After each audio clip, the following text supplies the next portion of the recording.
Kaleshwaram project అవకతవకలపై న్యాయ విచారణ కొనసాగిస్తున్న జస్టిస్ పీసీ ఘోష్ కమిషన్ ఎదుట ఎంపీ ఈటెల రాజేందర్ హాజరయ్యారు. బ్యారేజీల నిర్మాణ సమయంలో అప్పటి బీఆర్ఎస్ ప్రభుత్వంలో ఈటెల ఆర్థిక మంత్రిగా పనిచేశారు. బ్యారేజీల నిర్మాణాలకు నిధుల విడుదల, మంత్రి మండలి తీర్మానాలపై కమిషన్ ప్రశ్నించే అవకాశాలున్నాయి. ఇప్పటివరకు జరిగిన విచారణలో ప్రస్తుత మాజీ ఈఎన్సీలు, సీఏలు, ఐఏఎస్ అధికారులు ఆర్థిక సంబంధమైన పలు అంశాలపై వాంగ్మూలాలిచ్చారు. వారు పేర్కొన్న అంశాల ఆధారంగా ఆర్థిక సంబంధమైన లోపాలు, నిబంధనల ఉల్లంఘనలు ఏవైనా చోటు చేసుకున్నాయా, నాడు జరిగిన నిర్ణయాలేంటి అనే విషయాలపై ఈటెలను కమిషన్ ప్రశ్నించే అవకాశాలు కనిపిస్తున్నాయి.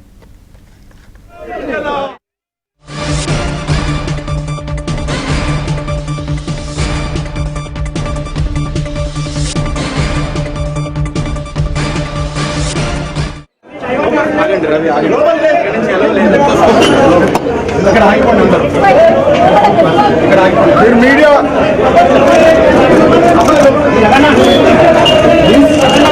సార్ ఏంట్రా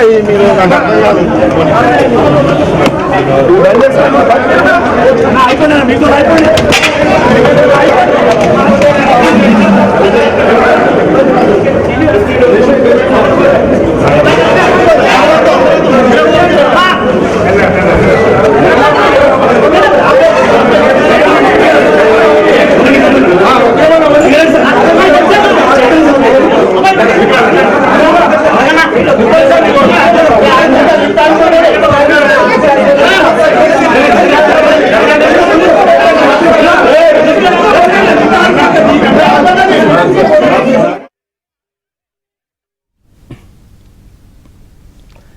కాళేశ్వరం ప్రాజెక్టు అవకతవకలపై న్యాయ విచారణ కొనసాగిస్తున్న జస్టిస్ పీసీ ఘోష్ కమిషన్ ఎదుట ఎంపీ ఈటెల రాజేందర్ హాజరయ్యారు.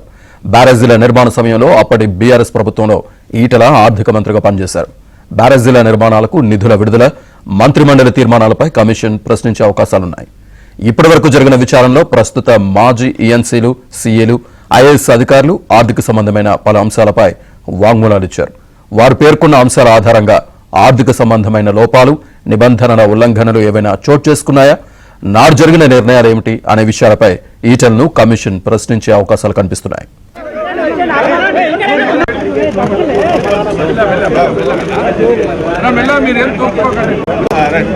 రిటర్న్ లిస్ట్ అంటాడు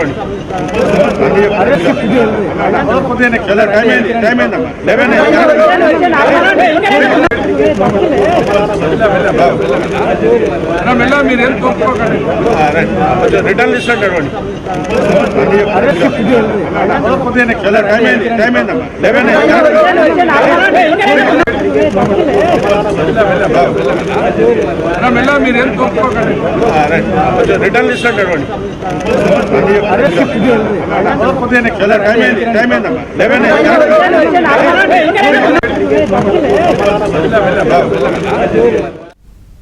కాళేశ్వరం కమిషన్ విచారణకు ఎంపీ ఈటెల హాజరయ్యారు. పూర్తి డీటెయిల్స్ మా కరెస్పాండెంట్ నర్సింగ్రావు అందిస్తారు. నర్సింగ్రావు. ఎస్ శ్రీనివాస్, ఇప్పుడే కాళేశ్వరం కమిషన్ కార్యాలయానికి మాజీ మంత్రి మల్కాజ్గిరి ఎంపీ ఈటెల రాజేందర్ చేరుకున్నారు. కాళేశ్వరం కమిషన్ ఉండేటువంటి కార్యాలయానికి చేరుకున్నారు. బీఆర్కే భవన్కి ఈటెల రాజేందర్ వెంట ఆయన అభిమానులు, బీజేపీకి సంబంధించినటువంటి కార్యకర్తలు కూడా పెద్ద సంఖ్యలో చేరుకున్నారు. ఇప్పటికే బీఆర్కే భవన్కి Kaleshwaram commission chairman PC Ghosh కూడా చేరుకున్నారు. మరి కాసేపట్లోనే ఈటెల రాజేందర్ను Kaleshwaram commission chairman PC Ghosh విచారించబోతా ఉన్నారు.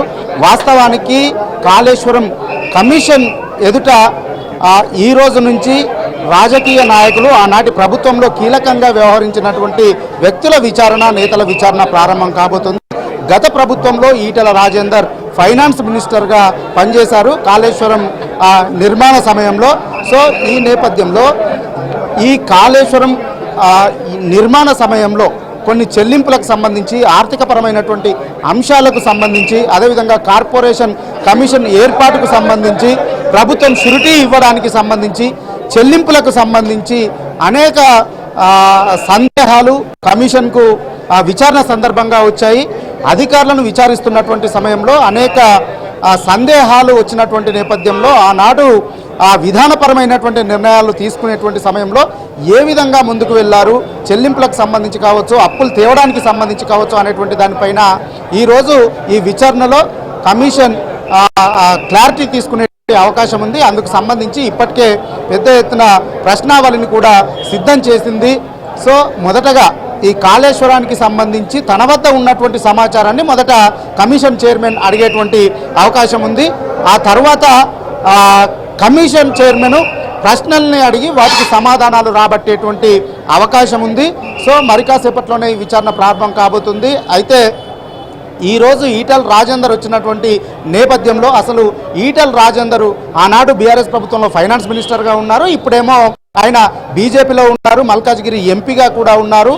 సో ఈ నేపథ్యంలో ఇప్పుడు ఈటల రాజేందర్ని కమిషన్ ఏం అడగబోతా ఉంది, ఈటల రాజేందర్ ఏం సమాధానాలు చెప్పబోతున్నారు అనేటువంటిది ఆసక్తిగా మారింది. అయితే ఈటల రాజేందర్ వస్తున్నటువంటి నేపథ్యంలో బీజేపీకి సంబంధించినటువంటి నాయకులు, కార్యకర్తలు, ఈటల అభిమానులు కూడా పెద్ద సంఖ్యలో ఇక్కడికి చేరుకున్నారు. మన కెమెరామెన్ పవన్ చూపించేటువంటి ప్రయత్నం చేస్తారు. ఏబిఎన్ ఆంధ్రజ్యోతి స్క్రీన్ పైన చూడొచ్చు. బీజేపీకి సంబంధించినటువంటి నాయకులు, కార్యకర్తలు పెద్ద సంఖ్యలో బీఆర్కే భవన్కు చేరుకున్నారు. ఈటలకి అనుకూలంగా నినాదాలు చేస్తూ ఉన్నారు, బీజేపీకి అనుకూలంగా నినాదాలు చేస్తూ ఉన్నారు. వాస్తవానికి ఈటల రాజేందర్కి నోటీసులు ఇచ్చినటువంటి సమయంలోనే ఈటల రాజేందర్ తాను ఖచ్చితంగా ఆ కమిషన్ ముందు హాజరవుతాను, తన వద్ద ఉన్నటువంటి సమాచారాన్ని అంతా కమిషన్కి అందజేస్తాను, కమిషన్ అడిగేటువంటి ప్రశ్నలకు కూడా తాను సమాధానాలు చెబుతాను అనేటువంటి మాటను ముందుగానే చెప్పారు. చెప్పిన మేరకు ఈరోజు ఈటల రాజేందర్ కమిషన్ ముందుకు వచ్చారు. సో ఈటలకు మద్దతుగా సంఘీభావంగా ఈరోజు బీఆర్కే భవన్ వద్ద బీజేపీ నాయకులు, కార్యకర్తలు కూడా పెద్ద సంఖ్యలో చేరుకున్నారు. ఇక్కడ మనం చూస్తూ ఉన్నాము. ఈటల రాజేందర్ బీఆర్కే భవన్కు చేరుకున్న తర్వాత ఇన్ గేట్ వద్దనే కారులో నుంచి దిగి అభిమానుల నినాదాల మధ్యన అక్కడి నుండి బీఆర్కే భవన్ లోపలికి నడుచుకుంటూ వెళ్ళారు.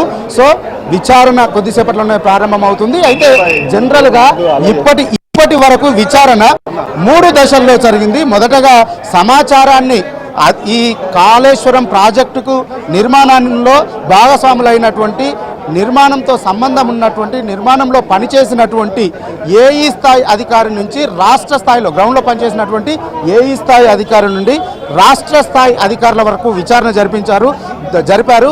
దాదాపుగా 109 మందిని ఇప్పటి వరకు కాళేశ్వరం కమిషన్ విచారించింది. సో ఈ విచారణ 109 మందిని విచారించినటువంటి సమయంలో, అధికారులను విచారించినటువంటి సమయంలో విధానపరమైనటువంటి నిర్ణయాల్లో తప్పుడు నిర్ణయాలు జరిగాయి, పనులు కాకుండానే కొన్ని చెల్లింపులు చేశారు అనేటువంటి అనేక సందేహాలు వచ్చాయి. అంతేకాకుండా కార్పొరేషన్ ఏర్పాటు చేశారు. కార్పొరేషన్కు ప్రభుత్వం షూరిటీ ఉంది, కానీ ఆ షూరిటీకి ఇచ్చినటువంటి సమయంలో ఇచ్చిన తర్వాత ప్రభుత్వము చెల్లింపులు చేస్తుంది, కార్పొరేషను చెల్లించకపోతే అనేటువంటి మాటని ఒప్పందంలో చేసుకున్నారు. అసలు దానికి వచ్చేటువంటి ఆదాయం ఏంటి, ఎందుకోసము ప్రభుత్వ ఖజానా నుంచి చెల్లింపులు చేయాల్సి వచ్చింది అనేటువంటి అనేక రకాలైనటువంటి సందేహాలు కాళేశ్వరం కమిషన్ చైర్మన్ పీసీ ఘోష్కి విచారణ సందర్భంగా ఈ 109 మంది అధికారులను విచారించినటువంటి సమయంలో వచ్చింది. ఈ నేపథ్యంలో వీటన్నింటికీ కూడా సమాధానం రాబట్టాలనేటువంటి ఆలోచనతో ఆనాటి ప్రభుత్వంలో కీలకంగా పనిచేసినటువంటి నాయకుల్ని పిలుస్తూ ఉన్నారు. ఈ ఆర్థిక శాఖ మంత్రిగా పనిచేసినటువంటి ఈటల రాజేందర్ను పిలిచారు. అయితే ఇన్ని రోజులైతే మొదటగానేమో అఫిడవిట్లను స్వీకరించారు. అఫిడవిట్లు స్వీకరించిన తర్వాత క్రాస్ ఎగ్జామినేషన్ చేశారు, తర్వాత బహిరంగ విచారణ చేశారు. కానీ ఇప్పుడు ఈటల రాజేందర్ను బహిరంగ విచారణ చేస్తారా, లేదనంటే కమిషన్ తన చైర్మన్ తన ఛాంబర్లోకి పిలుచుకొని సమాధానాలు రాబడతారా అనేటువంటిది మాత్రం ఇప్పుడు ఆసక్తిగా మారింది. సో చూడాలి మరి. సో ఈ విచారణలో కూడా కమిషన్ ఏం అడుగుతుంది, ఏం చెప్తారు అనేటువంటిది కూడా ఉత్కంఠగా మారింది. విచారణ ముగిసిన తర్వాత ఈటల రాజేందర్ మీడియాతో మాట్లాడి వివరాలు వెల్లడించేటువంటి అవకాశం ఉంది. Srinivas. Right, thank you very much.